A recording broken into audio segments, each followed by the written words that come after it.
जूना अखाड़े के प्रमुख अवधेशानंद गिरी जी महाराज हैं हमारे साथ। सर, बहुत बड़ा एक प्रोसेशन निकला, जुलूस निकला या शोभा यात्रा निकली, जिसमें न सिर्फ जूना अखाड़े के सभी संतों को आप लेकर के नगर प्रवेश आपने किया, किन्नर अखाड़े के नागा सन्यासियों की जो शोभा थी वो अद्भुत थी। अब जबकि नगर प्रवेश हो चुका है संतों का, अब ये सिलसिला किस तरीके से बढ़ेगा? जो आम लोग हैं वो अगर महाकुंभ में क्या हो रहा है जानना चाहें और आने का मन बनाएं, तो क्या कुछ उनको लाभ होगा और क्या कुछ उनको समझना चाहिए कि इस महाकुंभ में हो रहा है? महाकुंभ पर्व ये 2025 में 12 वर्ष के बाद आया है। अर्धकुंभ भी होता है जो 6-6 साल के बाद होता है, पर 12 वर्ष के बाद जो आता है उसे पूर्ण कुंभ कहते हैं। हम उत्साह में से महाकुंभ कह रहे हैं।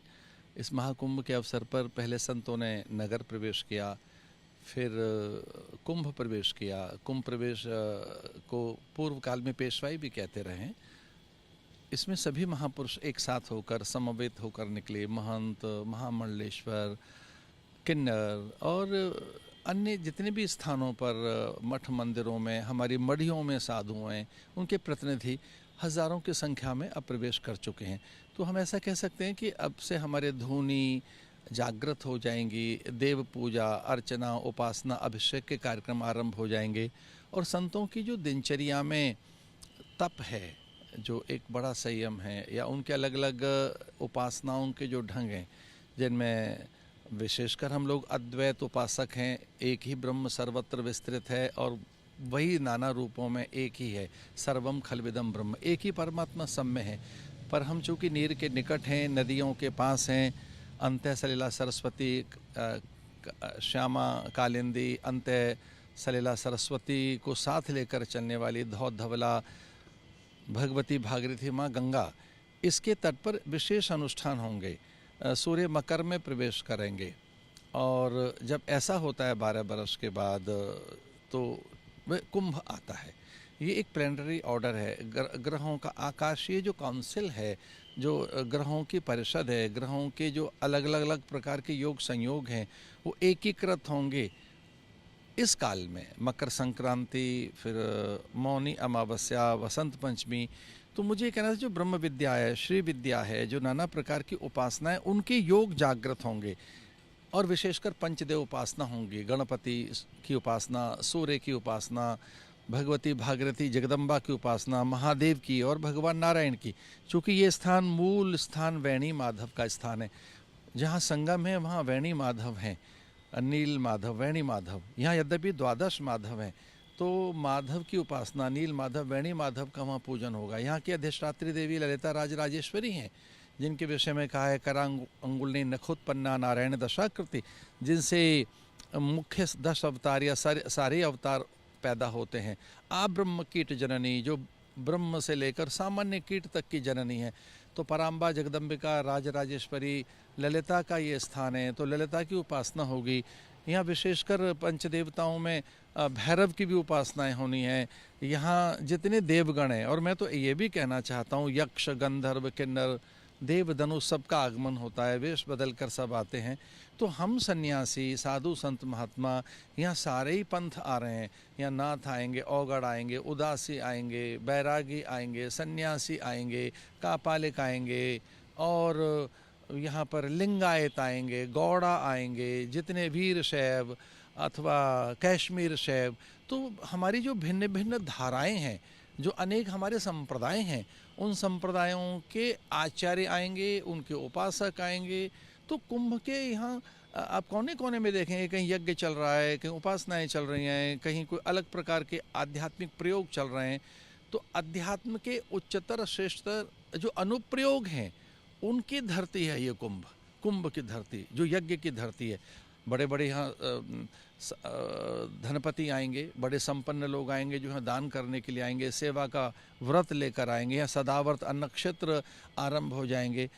और यहाँ जितने भी आर्टिजन्स हैं, जो कलाकार हैं, वो आएंगे। जैसे हमारे शिविर में प्राय सभी प्रांतों के नृत्य नाटिकाएँ होंगी, हमारे शिविर में सभी प्रांतों के हमारे यहाँ सांस्कृतिक कार्यक्रम होंगे। अनेक कवि आ रहे हैं, विचारक, मनीषी, दार्शनिक, और स्वाभाविक है राजनेताओं का भी आगमन होगा। पिछले बार तो माननीय मोदी जी ने ऐसा किया, आदरणीय योगी जी ने, कि लगभग 140-45 देशों के राजनयिक आए अपने ध्वज लेकर, उनके ध्वज यहाँ लगे और उन ध्वजों के पास वो खड़े हुए थे।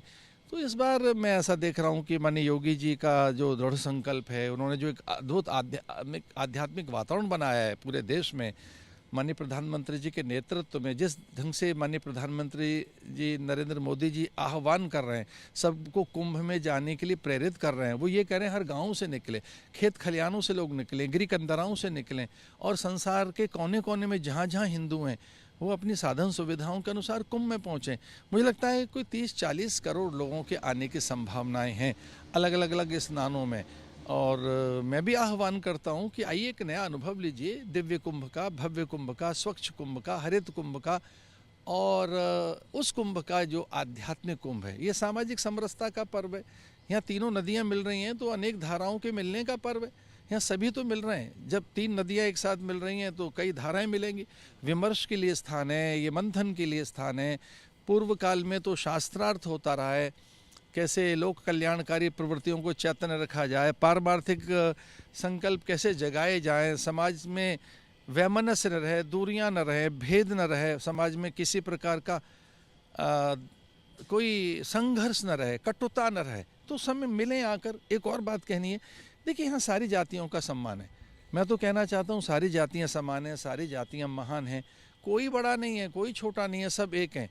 और एकता का संदेश, समानता का, समरसता का संदेश हम यहाँ से देंगे तो हमारा ये जो कुंभ है आध्यात्मिक मूल्यों के जागरण का तो पर्व है ही, ये सांस्कृतिक उच्चतम प्रतिमानों के चैतन्य होने का तो पर्व है ही, साथ में ये समरसता का भी है कि हम सभी संप्रदायों को यहाँ एक जगह देखेंगे। जो कुंभ, अर्धकुंभ, महाकुंभ का कॉन्सेप्ट है वो दरअसल शास्त्रों के अनुसार क्या है?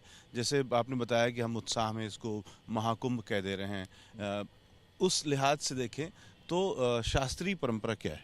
देखिए शास्त्र में कुंभ कहा गया है और एक अर्धकुंभ और पूर्ण कुंभ कहा गया है, लेकिन चूंकि लोक मान्यताओं में कई लोग तो खेलों का कुंभ कहते हैं, किसानों का महाकुंभ कहते हैं, विद्यार्थियों का महाकुंभ कहते हैं। जो संगम स्थल का अर्धकुंभ, कुंभ और पूर्ण कुंभ है, इसके बारे में बता दीजिए। देखिए मूलतः तो ये पूर्ण कुंभ ही है, लेकिन चूंकि उत्साह में कई बार शब्द नए प्रचलित हो जाते हैं, तो जब सभी जगह एक प्रकार से प्रचलित हो गए शब्द और वो जनमानस में आ गए, वो मन मानस के साथ चित्त चेतना में प्रवेश कर गए, वो शब्द हमारे स्वभाव और प्रकृति में आ गए, वो हमारे जीवन का अभिन्न और एक ऐसे अंग बन गए, तो ये पूर्ण कुंभ ही महाकुंभ है। हम सब साधु महात्मा, यति योगी। साल पे ये अर्धकुंभ, कुंभ 6 साल के बाद अर्धकुंभ आता है, 12 साल के बाद कुंभ आता है, पूर्ण कुंभ। तो स्वामी जी, जो आध्यात्मिक रूप से महाकुंभ या कुंभ की महिमा है, उसमें लोग आते हैं तो उनको मेला देख करके चले जाते हैं। आध्यात्मिक तौर पर उनको इस मेले को घूमने का सलीका क्या होना चाहिए? किस तरीके से उनको आना चाहिए? आध्यात्मिक लाभ के लिए वो तमाम जो पंडाल लगे रहते हैं, शिविर लगे रहते हैं, संत आते हैं। ये माना जाता है कि बहुत सारे संत असली संत नहीं भी होते हैं, लेकिन बहुत सारे संत बहुत उच्च कोटि के होते हैं जो हर बार कुंभ क्षेत्र में आते हैं। तो संतों के लिहाज से और संत का लाभ लेने के लिहाज से, और असली नहीं है इसकी तो खैर चर्चा नहीं करनी चाहिए। सभी वेश में, जिस वेश में हैं लोग, भगवान का ही स्वरूप हैं, और इस वेश में बहुत से लोग तो घुस ही जाते हैं, ये भी बात सत्य है। पर अगर संतों के पास जाएं तो वहाँ विचार मिलता है, तत्व मिलता है, तत्व का बोध होता है। आज मनुष्य बड़ा भयभीत है, थकित है, चिंतित है, एक प्रकार से अशांत है, बड़े गहरे अवसाद में है। तो अगर वो संतों के पास पहुँचे, उनके प्रवचन सुने, उनके पास अगर वो ये जानना चाहे कि दुविधाएं क्यों हैं, तो दुविधा ज्ञान के कारण है, अविवेक के कारण है। व्यक्ति के भीतर की अंतहीन भोग वांछाएं उसे दुखी कर रही हैं। जो अंतहीन कामनाएं मनुष्य ने आज पाल रखी हैं, उनसे तो व्यथित है। और बिना योग्यता, पात्रता, श्रम, साधना के सब कुछ पाने की, प्राप्त करने की जो प्रवृत्ति है, उसकी वैसे मनुष्य मन हताश है। आप योग्य नहीं है, पात्र नहीं है, न श्रम है, न साधना है, और आप सब कुछ पा लेना चाहते हैं, तो ये जो दैन्य है, इस प्रकार की जो हताशा है, इससे जो मन में दैन्य आता है, वो संतों के पास जाने से दूर होता है। मनुष्य को सही सही ज्ञान मिलता है। एक आम व्यक्ति जो महाकुंभ आना चाहता है उसको आप क्या संदेश देंगे? मैं कहना चाहूँगा, महाकुंभ में आए, यहाँ अतुल्य ऊर्जा, अद्भुत यहाँ तेज, एक विशेष प्रकार की उमंग और एक अलग प्रकार का एक अमृत तत्व यहाँ पर संचरित है। तो उसका तन मन स्वस्थ होगा, उसे अपनी संस्कृति का गौरव होगा, उसे इस अमूर्त धरोहर को अनुभव करने के बाद एक विराटता, अनंतता का अनुभव होगा। उसे लगेगा मैं उस संस्कृति का उपासक हूँ जो चिरंतन काल से है, जो सनातन है। वो संस्कृति जो इतनी समृद्ध है, जो संपूर्ण जैव जगत में एक ही परमात्मा को मानती है, जो पूरे विश्व को कुटुंब मानती है, कोई किसी में भेद नहीं रखती है, अपना कोई वैशिष्ट और नहीं रखती है। मैं उस संस्कृति का उपासक हूँ। तो जब एक सामान्य व्यक्ति कुंभ में आएगा तो उसे यहाँ के अपने अतीत का जो गौरव है, अपनी जो समृद्ध परंपरा है, एक गौरवशाली जो हमारे मूल्य हैं, जब उनका वो अनुभव करेगा तो उसे अनंतता का अनुभव होगा। उसे लगेगा तो मैं किसी एक महान संस्कृति का उपासक हूँ, जो केवल एक कोने में भगवान को नहीं देखती, किसी एक दिशा में भगवान को नहीं देखती, जो कण कण में परमात्मा को देखती है, जो हर क्षण उसकी विद्यमानता को अनुभव करती है। मैं उस संस्कृति का अभिन्न अंग हूँ। इसलिए मैं कहना चाहता हूँ कि लोग आए यहाँ और परमात्मा सर्वत्र है, ये अनुभव उनको यहाँ होगा। पूरा विश्व कुटुंब है, ऐसा एक उनको अनुभव होगा। हम सब एक हैं, ये अनुभव उनको होगा। एक ये जो बात लोगों के मन में रहती है कि हमारे यहाँ बेहद उच्च कोटि के संत हुए हैं, देवराहा बाबा से लेकर रामकृष्ण परमहंस से लेकर तमाम साधुओं की बात होती है, पौहारी बाबा की बात होती है। आज की मौजूदा समय में आपको लगता है कि इतने उच्च कोटि के संत अभी भी हैं? देखिए, सच मानिए, ये तो संतों का भंडार है। यहाँ तो इतनी अंतहीन श्रृंखला है संतों की। कई संत छुपकर भी रहते हैं, वो अपना प्रकाशन नहीं भी करते, और सिद्ध क्यों चाहेंगे कि वो प्रकाशित करें स्वयं को, वो बताएं। फूल कहते हैं कि हमारे पास खुशबू है, आइए और देखो हम खिल रहे हैं, हमारे सौंदर्य को निहारिए, हमारी सौकर्यता, सौरस्यता, सौरभ्यता, हमारी दिव्यता, हमारी सुकोमलता को आकर देखो।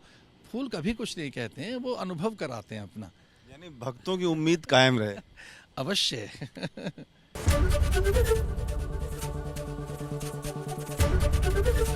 एबीपी गंगा, खबर आपकी, जुबान आपकी।